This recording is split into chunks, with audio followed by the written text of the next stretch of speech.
Bom dia a todos.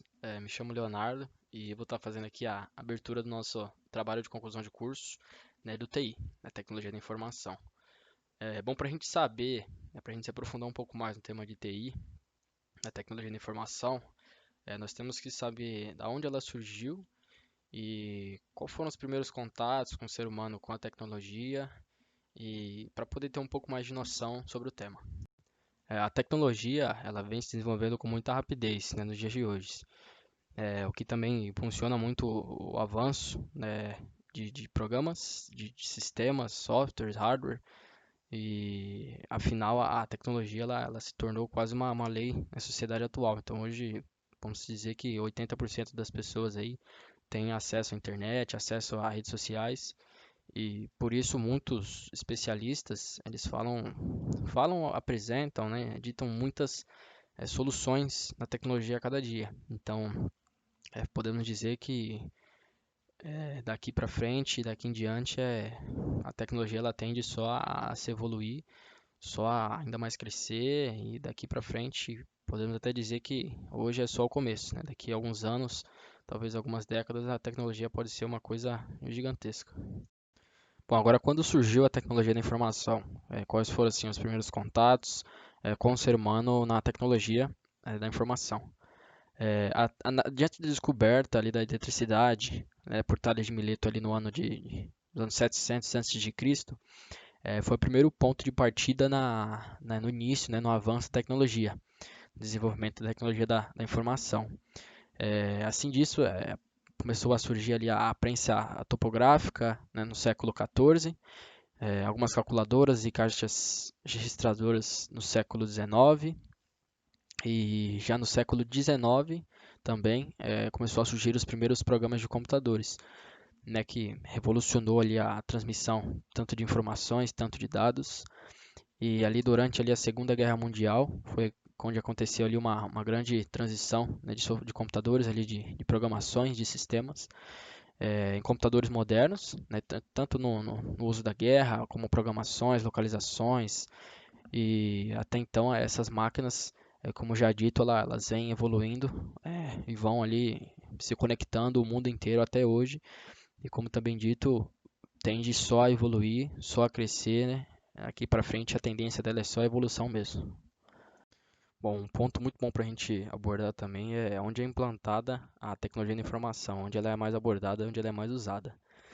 A gente separa em alguns tópicos que pode ser dividido para a gente ter uma noção maior e uma explicação um pouco melhor, um pouco mais detalhada. Investimento de software, que a gente tem aqui uso de programas, uso de programas de banco, de redes sociais, né, Facebook, WhatsApp, Instagram, tipos de sites, plataformas digitais, né, que são grandes tipos do investimento em software, investimento em plataforma virtual. Né. A compra de um hardware. O hardware é um pouco mais detalhado, uso de peças, né? Placa de vídeo, processadores, programas, memórias. Então é uma peça mais física, né? Um estilo mais físico, mas também envolve TI, né? Envolve o conhecimento do TI. Na elaboração e conversão de dados, né? Que é uma coisa mais específica, mexe ali com banco de dados, de estatística, uma coisa assim mais visando a empresa, né? Um TI mais empresarial, uma coisa mais específica. Na parte de instalação, aqui também envolve muita parte da conversão de dados, né? Envolve a parte de instalação de redes, de banco de dados, de sistemas, também uma parte um pouco mais empresarial, mas a implantação do TI é muito importante nesse quesito. Na necessidade de grupos de trabalhos, que aqui também temos a diferença, né, de algumas empresas que hoje você vê empresas que só trabalham virtualmente ou trabalham só na internet, lojas que só trabalham mesma coisa na internet, então a implantação do TI foi muito bom para essa parte, pois algumas empresas, como já dito, elas usam só o TI, só a internet, só a plataforma do TI, né, do conhecimento do TI, para poder se adaptar aí nos dias de hoje.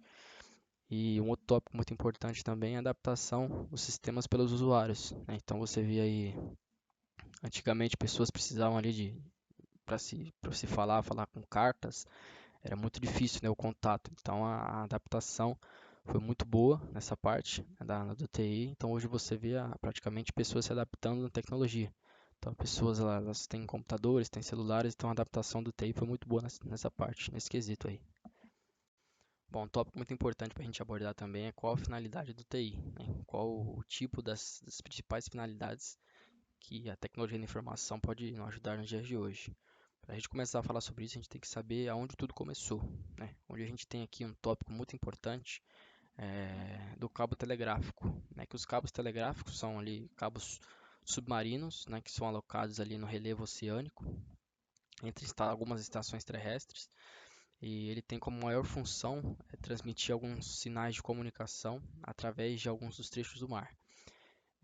Antigamente, né, alguns tempos atrás, eles transmitiam com cabos gigantes, assim, uma coisa muito antiga, muito grotesca, né? Hoje a gente tem ali cabos modernos, né, que usam ali a tecnologia fibra ótica no transporte de dados digitais, né, que inclui ali no telefone, na internet, tráfego de dados privados. Então, com essa tecnologia dos cabos um pouco mais modernos, ali a gente tem uma passagem de dados um pouco mais rápida, um pouco mais segura, comparado com as taxas de transmissão antigamente. Temos aqui também as reduções de custo e tempo, né, que é um segundo tópico, que envolve o que a gente usava aqui antigamente para enviar uma mensagem, enviar qualquer tipo de informação para outras pessoas, né, vai em custo, ele coloca aqui o custo, porque a gente tinha que enviar cartas, que é uma coisa um pouco cara naquele tempo, do tempo que você gastava. Então hoje a gente tem a facilidade de ter redes sociais para se comunicar com as pessoas, que é uma coisa muito mais prática, muito mais rápida. Hoje para você comprar algo na internet, uma coisa muito rápida, né? Você consegue lá comprar em questão de minutos, você consegue fazer a sua compra, do que antigamente era uma coisa muito escassa, uma coisa muito difícil, né? Que puxa também o terceiro tópico, que é ali a praticidade e a inovação. Como já dito, hoje em dia as coisas são muito fáceis, muito prático na internet. Você quer comprar alguma coisa, é uma coisa muito simples e é bem rápido mesmo. E a tendência, como dito também anterior, nos primeiros e segundos tópicos, é só melhorar, é só evoluir. Daqui para frente, pode-se dizer que é só o começo da tecnologia. Bom dia, meu nome é Lucas José. Eu vou explicar um pouco sobre desenvolvimento e a evolução de TI, que é tecnologia da informação. Primeiro eu vou falar sobre o grande desenvolvimento eletrônico, que o desenvolvimento eletrônico ele vem a partir de coisas como celulares, notebooks e computadores, né? Sejam as máquinas grandes ou pequenas, e rádio. Bom, a gente pode falar que um grande desenvolvimento eletrônico foi a parte dos celulares, que eles deixaram de ser tijolões com antenas, passaram a ser smartphones agora, que podem ser conectados totalmente a sinais de internet, assim como os notebooks também são muito mais potentes, podem ser conectados via internet, sincronizados com os celulares e você pode conversar um entre o outro.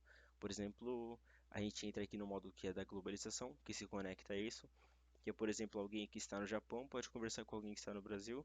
Muito simples, usando apenas um celular, os dois tendo um celular ou tendo apenas um notebook, você consegue se conectar facilmente com pessoas do outro lado do mundo com uma coisa simples, que são aparelhos que antigamente não se via um alcance tão longo e hoje em dia são coisas simples, mas têm alcances imensos.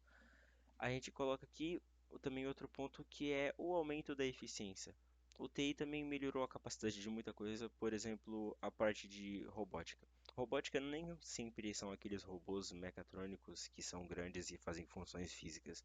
Muitas vezes são robôs programados para fazerem certas funções, como por exemplo, dentro de um sistema você fazer algum tipo de automação industrial, ou que você pediria para uma pessoa fazer uma folha de pagamento ou planejamento, um robô simplesmente pode fazer aquilo em cerca de 5 a 10 segundos com certos dados de informações e processadores bem avançados, e que uma pessoa demoraria um dia para fazer e ele faz em meia hora, ou seja, assim deixando muito mais rápido e eficiente o trabalho.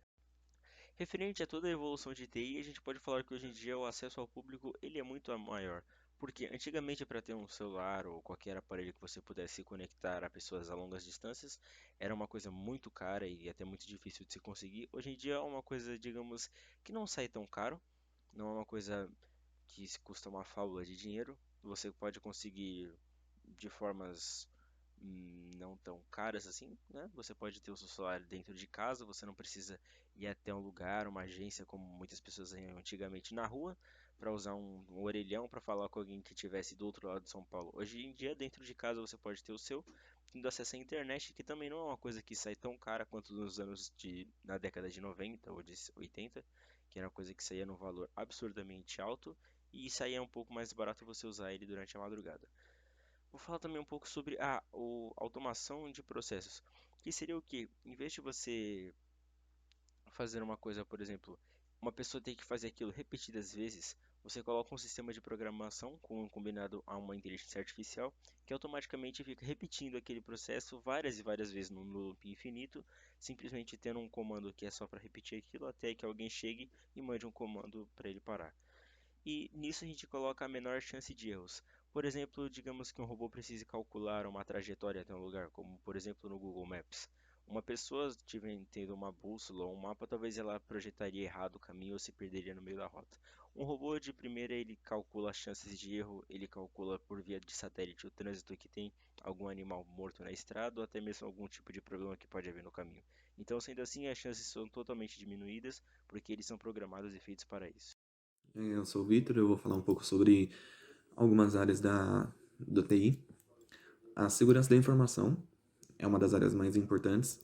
Ela, ela gira em torno de R$ 2.100 a R$ 9.000. Ela é uma das mais importantes porque a segurança da informação é necessária, ela é essencial em qualquer empresa. O analista dessa área, ele é responsável pela proteção de dados da instituição em diversas vertentes. Ele precisa criar barreiras que guardem a segurança dos equipamentos e dos sistemas operacionais dos servidores de clientes, além de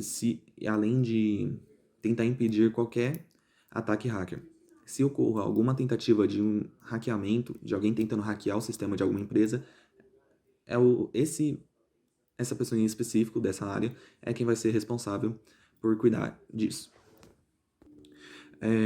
Nessa área do TI, exige que o profissional entenda muito sobre protocolos, como TCP/IP, as interredes, ferramentas de monitoramento, configuração de redes, entre outros.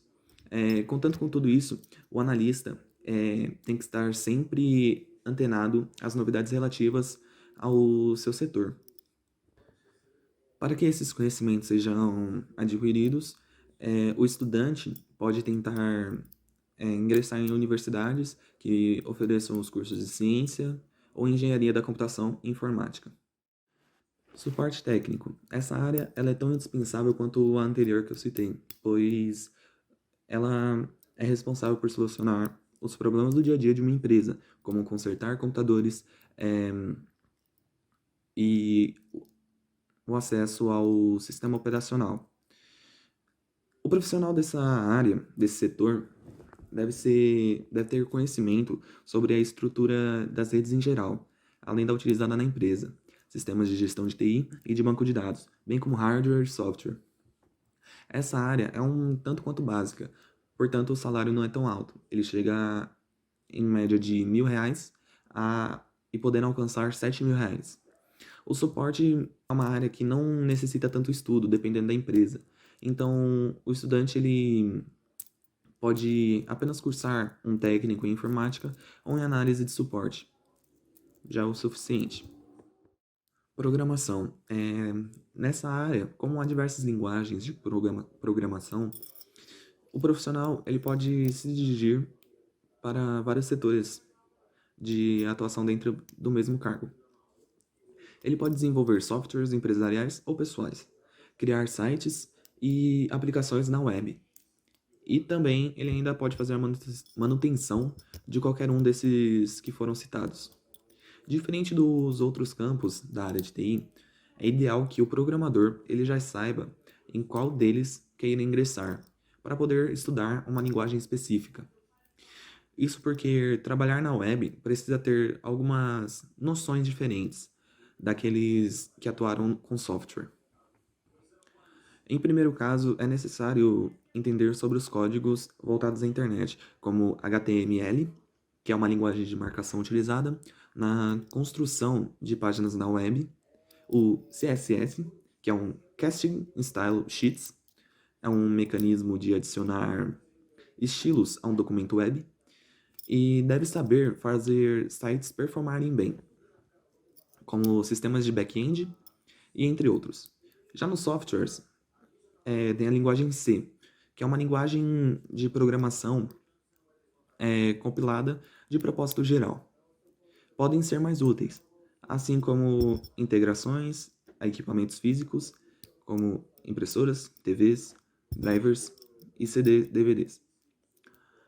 Para ambos, um curso técnico em informática ou bacharelado em ciência da computação ou sistemas de informação podem ser muito úteis. Além disso, o salário ele gira em torno de 1.800 a 9.000 reais. As linguagens escolhidas e o foco de aprendizado são os detalhes que vão diferenciar de um programador para o outro. Bom, vamos lá. Minha parte nesse trabalho é basicamente falar um pouco de redes especificamente e cybersecurity. Começando por cybersecurity, é basicamente uma segurança totalmente voltada tanto a cloud quanto a bancos de dados, que a cybersecurity ela tem a sua função especificamente e principalmente na atualidade é uma consultoria totalmente interligada com a Interpol, que ela faz toda a segurança do tráfego da cloud que utilizam os bancos de dados totalmente na nuvem, né? Todo envio de mensagem, tudo isso a cybersecurity tem acesso para estar vigiando e controlando, né, tudo aquilo que é comentado, tudo aquilo que é divulgado nas redes sociais. Ou seja, todos nós achamos que estamos seguros de certa maneira, mesmo que estejamos com criptografia ou segurança de duas etapas, mas sempre tem alguém que está acima de nós e tem acesso totalmente a isso. Agora, referente a redes. Redes é uma área que eu mesmo pretendo cursar, que é redes de computadores. Ela atualmente ela tem é principalmente focada referente à consultoria de provedores de internet ou até mesmo de grandes empresas que controlam data centers, etc. Que aqui mesmo tem até uma foto referente a isto. Uma pessoa que cursa redes atualmente, ela vai aprender referente a DHCP, MTU, protocolo de PPPoE, CGNAT e BGP, certo? Para que a rede influencia na vida de um técnico de informática? Atualmente, sem a internet, acaba limitando bastante o nosso consumo e até mesmo os nossos estudos referente à tecnologia da informação. Ou seja, para você ter uma qualidade de profissionalismo avançado na tecnologia da informação, demanda muito uma configuração de rede. Então, às vezes, sem isso, acaba te limitando bastante e te trazendo um prejuízo no final, tá certo? Atualmente, um técnico geralmente voltado em redes, né, que presta consultoria via acesso remoto, ele pode estar ganhando a partir de R$ 1.000 até um valor ilimitado. Depende muito do potencial dele e do empenho dele na área. Vale também citar que atualmente os técnicos voltados à rede de computadores, né, eles trabalham bastante com provedores de internet, mesmo sendo de bairro ou até mesmo grandes, como a Tá Vivo. Eles trabalham configurando diariamente microtics ou até mesmo OLTs que servem para distribuição de fibra ótica a cada cliente. Um grande diferencial de rede é que você pode estar trabalhando via home office, né? Você tem aquele suporte totalmente voltado à internet. Você consegue ter um acesso remoto, um remote access, como a galera fala. Então, você consegue trabalhar da sua casa, configurar todos os equipamentos funcionarem perfeitamente e ter a mesma eficácia que um técnico trabalha 8 horas no mesmo local. Então, eu vou falar um pouco sobre hacking e agora começar pela parte de modificações de softwares. E na verdade não são hackers, são chamados de crackers. Os crackers são o quê? Digamos que você tem um programa, no caso o Photoshop, que é um programa de edição de imagens, e acontece que para você conseguir usar ele de forma correta, dentro do arquivo local do programa, que são nas pastas, tem um login. No caso vai estar o seu nome, o sobrenome, o seu login, uma senha e alguma autorização, uma espécie de licença que você pagou para poder usar o programa normalmente. E para quem não pagou, não consegue usar. O cracker, ele vai exatamente nesses lugares das pastas e consegue fazer isso, ele consegue alterar esses lugares. Então ele vai e tira essa parte em que pede uma licença, tira a autorização, tira uma senha, tira coisas que são fundamentais para que as pessoas tenham que pagar e usar. Como acontece, pode simplesmente naturalmente ele jogar isso na internet e cerca de milhares e milhões de pessoas podem baixar esse Photoshop e conseguir usar ele porque ele descobriu algum problema, algum erro dentro do sistema e aproveitou disso. Isso são chamados de crackers e estão na área de hackeamento. Agora eu vou falar sobre os três tipos de hackers que existem, e são os mais comuns, que são Black Hat, White Hat e Grey Hat. Hackers Black Hat são hackers que nós chamamos que não têm um tipo de ética, que ele simplesmente entra em sites vulneráveis ou em qualquer tipo de programa que seja vulnerável a atacar pessoas. Ele entra e vai roubar todos os tipos de dados, as informações valiosas, bancos de dados, senhas, CPF, RG, tudo que a pessoa tenha de valor, de importância, vídeo ou até mesmo gravações de câmera, eles vão pegar. E o que eles fazem? Chantagem, extorquem empresas ou simplesmente pegam aquilo, vendem para pessoas que mais valioso, por exemplo, entra numa como aconteceu recentemente. Na empresa da Nestlé, um hacker invadiu, conseguiu pegar diversos CPFs, RG e logins de senhas. E o que eles fizeram? Chantagearam a Nestlé, pedindo um valor aproximado de 2 milhões de reais para fazer a devolução de todas essas contas. Porém, a Nestlé não poderia pegar e dizer que não aceitaria isso porque são informações pessoais. Eles tiveram que pagar esse valor para ter todos os dados de volta. Só que tem um porém que não se sabe se eles fizeram uma cópia ou venderam para outras pessoas. O White Hat, ele é totalmente o contrário do Black Hat. Ele faz o quê? O White Hat, se ele vê alguma falha de sistema, algum tipo de problema, um banco de dados com falha, até mesmo um programa com bugs no arquivo, ele vai lá, tenta resolver, ele reporta a falha para o sistema ou tenta resolver de alguma forma sem cobrar. E existe o Grey Hat, que ele não está nem no lado bom nem no lado ruim, ele está no meio termo. Então digamos que ele é uma pessoa que ele vai ver os problemas que tem, ele vai tentar ajudar. Se a pessoa, a empresa, de alguma forma não quiser a ajuda dele, ele vai pegar aqueles arquivos e pode tentar extorquir a empresa ou vender aquele tipo de informação. Isso rende muito dinheiro na categoria de quem mexe com hackeamento e sistemas de análise. Agora eu vou falar também um pouco sobre o grande avanço do Bitcoin. O Bitcoin ele é nada mais nada menos assim como a moeda, como o real, o dólar, o euro ou até mesmo o ouro. O Bitcoin ele é uma moeda criptografada, ou seja, ela não é rastreável em nenhum lugar do planeta e muito menos física. Ou seja, ela é uma sequência, um código de números que ele pode ser colocado em um banco virtual em que você pode sacar ele. Pode ser uma porcentagem, ou você pode sacar ele em dinheiro real vivo que você pode pegar em mãos. Ou seja, o Bitcoin ele funciona como se fosse o crédito do seu cartão, porém ele não tem dono. Eu também vou explicar um pouco sobre inteligência artificial, que eu acho que foi uma das melhores coisas que aconteceu na humanidade até agora, porque atualmente ela vem trazendo uma maior praticidade. E a inteligência artificial, como muita gente acha que é, ela não é simplesmente o robozinho da Siri que vem no iPhone e você pede para ela contar uma piada e simplesmente ele faz alguma coisa divertida. A inteligência artificial, ela consegue fazer muito mais do que isso. Hoje em dia, por exemplo, a gente tem casas inteligentes, que são casas com inteligência artificial conectadas a vários cômodos da casa e a vários produtos. Como por exemplo, a gente tem o Google Home e a Alexa, que são duas ferramentas muito distintas em relação a marcas, mas a finalidade delas é quase que a mesma. A inteligência artificial, ela é uma combinação de neurônios eletrônicos, né, como é chamado, e um pouco de comandos de programação, ou seja, ele é feito para aprender ao longo do tempo e executar comandos. Por exemplo, um comando de voz como o famoso OK Google. Toda vez que você fala, ele automaticamente lê aquele como quando você fala OK Google, ele faz o reconhecimento dessa voz e abre um programa. E a inteligência artificial básica que a gente conhece faz isso. Porém, há uma inteligência artificial mais avançada, que ela aprende com cada erro, como é acontecido desde o ano de 1936, se eu não me engano, que ela é muito utilizada em jogos. Que acontece o que? Eles são inteligência programadas como, por exemplo, no Pac-Man, para todos aqueles fantasminhas virem atrás de você. Isso também acontece devido a, no caso, uma programação já feita. Mas existe um tipo de programação mais inovadora que é o que? Você coloca ele e coloca o objetivo. Então sozinho ele vai entender a velocidade que ele pode correr, onde ele pode ir, qual é o objetivo dele, as paredes, o que impede ele acontecer.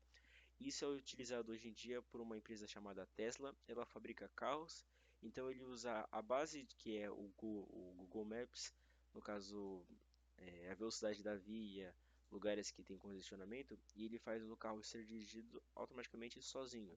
Então é o que? Você coloca um carro, digamos, para ir daqui de São Paulo até Santos, e você coloca que ele tem que ir até o trajeto e chegar em tanto tempo dentro da velocidade padrão. Você calcula, ele vai calcular a rota de quanto tempo vai demorar, ele vai e volta sozinho. Ou seja, isso é a inteligência artificial já agindo. Então a gente pode dizer que ela é uma das melhores coisas que tem. Isso sem dizer que ela também tem um acesso ilimitado, não só em coisas práticas como dirigir carro sozinho, como por exemplo de robôs que fazem uso de mecatrônica, por exemplo, robôs ajudantes que são humanoides e são utilizados para carregar caixa, motores, coisas que têm um peso maior, que têm exoesqueletos e pessoas normais não conseguiriam carregar.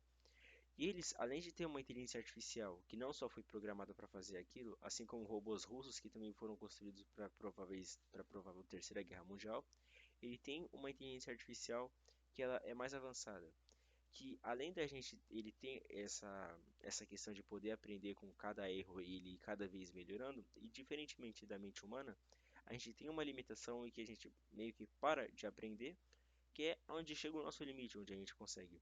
Os robôs já não têm isso, então quanto mais informação eles vão pegando, eles vão indo, então eles não se limitam a certo ponto de continuar. Ou seja, a gente pode falar que a inteligência artificial ela é praticamente o futuro e daqui a alguns anos acredito que ter um robô dentro de casa para fazer a maioria das tarefas que a gente faz vai ser uma coisa normal. Essa foi a minha parte do trabalho e agora vamos continuar com ele. Eu sou o Juan Pablo e vou falar sobre um pouco de banco de dados. E como já foi falado no tema desse trabalho sobre inteligência artificial e sobre vazamentos, eu vou dar um pouco mais de informação para vocês. Como exemplo, da inteligência artificial que nessa semana conseguiu resolver um enigma de 50 anos da área da biologia com as proteínas, o que vai facilitar para criar novos remédios e ajudar bastante na hora da saúde. E sobre vazamentos, também nessa semana tivemos vazamento do Ministério da Saúde expondo dados de 243 milhões de usuários, que continham seu nome, CPF, telefone e endereço, o que é uma grande causa para a segurança do Ministério da Saúde, porque ficou 6 meses exposto no seu HTML até o problema ser resolvido há poucos dias. E também temos hoje em dia muitas vagas para a segurança da informação, por conta de uma nova lei criada chamada LGPD, que é para as empresas reforçarem a sua segurança na área da tecnologia, que é com site, internet, etc. Por conta que como a tecnologia está avançando, precisa ter mais segurança também. Então está faltando funcionários para esse emprego. Eu vou falar então agora sobre banco de dados. Para entender um pouco sobre o banco de dados, temos que voltar lá na década de 50, onde os primeiros computadores foram criados no ano de 1945 e 1946, para uso militar e acadêmico. Só que por conta da tecnologia da época, os dados eram guardados muito diferente de hoje em dia. Eles eram guardados em papéis. Nós preenchíamos uma ficha, colocava dentro de uma pasta, essa pasta ia para dentro de uma gaveta de um objeto metálico. E isso era a única forma que tínhamos para guardar os dados na época. Por conta da tecnologia, não era tão eficiente quanto hoje em dia. E com esse exemplo, nós podemos ter um pouco mais de entendimento sobre o banco de dados e para começar a entender ele. E esses 3 exemplos que eu dei, que eram as fichas, as pastas e esses objetos metálicos, hoje em dia, na área da tecnologia e informação, tem outro nome totalmente diferente, sendo a ficha chamada de registros, as pastas de tabelas e os armários de arquivos. E por conta disso, na década de 50, tínhamos um grande acúmulo de papel e não era tão eficiente. Ou seja, eles precisavam de algo mais rápido e que não gastasse tanto espaço quanto estava gastando. E na década de 60, eles começaram a digitalizar todos esses arquivos, passando a ser usado os computadores. Só que foi um grande desafio também para eles, porque os computadores não eram pequenos como vemos hoje em dia. Pelo contrário, eles eram muito grandes também, ocupavam muito espaço e não era tão rápido. Só que com o avanço dele, ele foi ficando menor e mais eficiente, ele também começou a ser usado nas empresas. Ou seja, a expansão dele foi maior. Eles eram guardados em arquivos sequenciais quando começou a ser usado nas empresas. Esses arquivos sequenciais são simples. Se você tinha um arquivo que tinha o nome do cliente que era o 5, você tinha que passar pelo primeiro arquivo, pelo segundo, pelo terceiro, pelo quarto, para depois poder chegar no arquivo 5. Só que eles precisavam de algo mais rápido para isso, porque como eram das empresas, eles tinham que ser mais eficientes. Então foi criado o disco, que conhecemos hoje em dia como HD, que é o disco rígido. E eles tinham índice e numerações, ou seja, você poderia ir direto ao arquivo em vez de ter que passar por todo esse processo para depois chegar na sua ficha. Isso começou a ser muito mais rápido e muito mais eficiente para todas as empresas. O que foi criado também na década de 60, o banco de dados, que era contido por 4 estruturas. A primeira era os dados, o sistema gerenciador, a linguagem de exploração e os dados adicionais. Base de dados eram os dados propriamente ditos. O sistema gerenciador era o sistema que gerenciava todo acesso ao dado. A linguagem de exploração era que, em vez de ter que aprender diversas linguagens para poder entender esse banco de dados e utilizá-lo, você aprenderia apenas uma, que era a linguagem de acesso ao dado. E os programas adicionais eram gerência de dados e gerência de usuários, e outros arquivos que continham dentro do banco de dados. E foi assim que na década de 70 foi criado um novo modelo, que era o modelo relacional, ou seja, os dados eram armazenados em relação. Por exemplo, se eu tenho uma empresa e tenho um cliente, eu preencho a ficha dele e coloco dentro do banco de dados. Assim eu consigo ter acesso a todos os dados desse cliente. Todos os modelos na época faziam isso, só que esse modelo relacional ele era um pouco mais avançado do que os outros. Por esse modelo relacional ser mais avançado do que os outros, eu poderia saber o que o cliente comprou e onde que ele mora. Assim eu saberia a data que ele comprou e qual influência ele fez no produto em meu estoque, tendo assim contato direto com o meu fornecedor, porque se meu estoque estiver baixo, eu já consigo repor para poder não ter falta de produtos para a minha empresa. E exemplos de empresas também que continham banco de dados é a Oracle, que em 2016 foi considerada a maior empresa de banco de dados do mundo, e a IBM e a Microsoft. Eu sou o Guilherme e eu vou falar da computação em nuvem.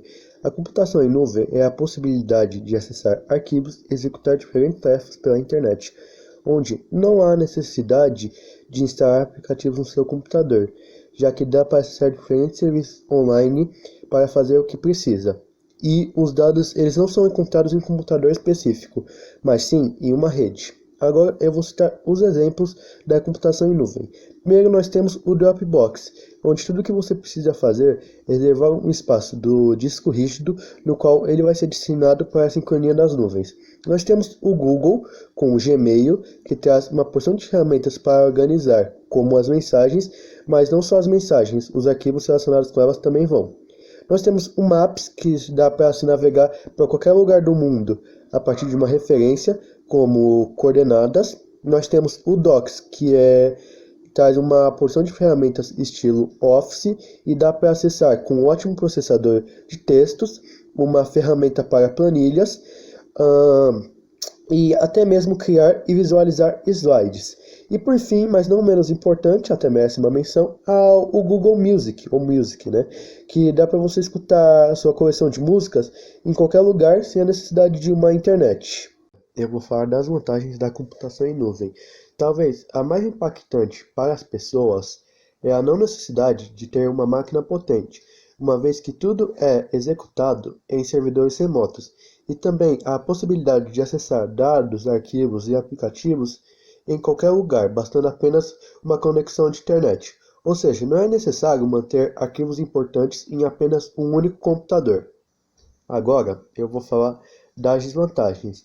Nós temos a desconfiança, principalmente em relação à segurança e à velocidade. Caso os servidores fiquem em lugares distantes, a internet pode ser instável e de baixa velocidade, o que prejudica no aproveitamento da tecnologia. Com a nuvem, há melhor custo-benefício, redução de tempo, ação em escala global, aumento da melhor produtividade, melhor desempenho, os tipos de computação em nuvem e os tipos de implantação na nuvem, sendo eles de nuvem pública, privada ou híbrida. E tem os tipos de serviço em nuvem, que são divididos em IaaS, infraestrutura como serviço, PaaS, plataforma como serviço, assim servidor, e a SaaS, software como serviço. Temos também a criação de novos aplicativos e serviços, armazenar, fazer backup e recuperar dados, transmitir áudio e vídeo, inserir inteligência e fornecer software sob demanda. Temos que ter alguns cuidados com a computação em nuvem, que são as necessidades de acessar servidores remotos diariamente, a responsabilidade e a necessidade de fazer a gestão de segurança da sua nuvem, e mesmo com o tipo de implantação que escolher, é onde sempre vai haver chance de um ataque hacker.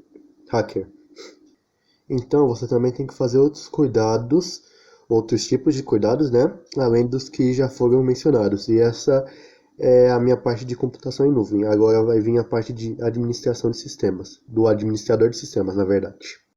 Ele é o profissional responsável por coordenar e controlar a segurança de ambientes computacionais, implantando e documentando rotinas e projetos, controlando os níveis de serviço de sistemas operacionais, bancos de dados e redes, onde se relaciona com as áreas de bancos de dados, telecomunicações e TI. E ele também fornece suporte técnico no uso de equipamentos e nos programas computacionais, com apoio aos usuários, onde ele configura e instala recursos e sistemas computacionais. Então é isso, essa foi minha parte e espero que tenham gostado e agora vamos para a próxima. Bom, agora que já foi apresentado todas as áreas da tecnologia da informação, eu vou comentar um pouco sobre as faculdades e quanto ganha em média um técnico. Em primeiro lugar, a gente tem a FIAP, que é uma faculdade nova, completamente digital e que é especializada em tecnologia da informação. Todos os seus cursos são à distância. Em segundo lugar, a gente tem a Mackenzie, que é uma faculdade brasileira particular muito renomada. Em terceiro lugar, a gente tem a Unip. Em quarto lugar, a Uninove. E em quinto lugar, a USP, que é uma faculdade particular considerada uma das melhores do país. Então, quanto ganha em média um técnico da informação? Isso vai depender bastante da área que ele vai se especializar e da área da onde ele vai querer trabalhar, exercer o seu trabalho. Se ele se especializar em arquitetura da informação, ele vai ganhar de 4.000 a 10.000 reais por mês. Se ele se especializar em análise e criação de sistemas, ele pode ganhar de 5.000 a 11.000 reais. Se ele se especializar pela criação de dados, ele vai ganhar de 3.000 a 11.000 reais. E se ele preferir estudar pela área de redes, ele pode ganhar de 2.000 a 50.000 reais. Esse valor é muito variado porque ele pode tanto começar a sua própria empresa, como ele pode ser contratado por uma empresa muito maior. Bom, esse foi o nosso trabalho, foi o nosso TCC. Eu queria agradecer aos professores por ter nos dado essa oportunidade e também ao grupo inteiro por cada um ter se esforçado e ter conseguido ter finalizado o trabalho. Muito obrigado. Hope to see you later when I get older.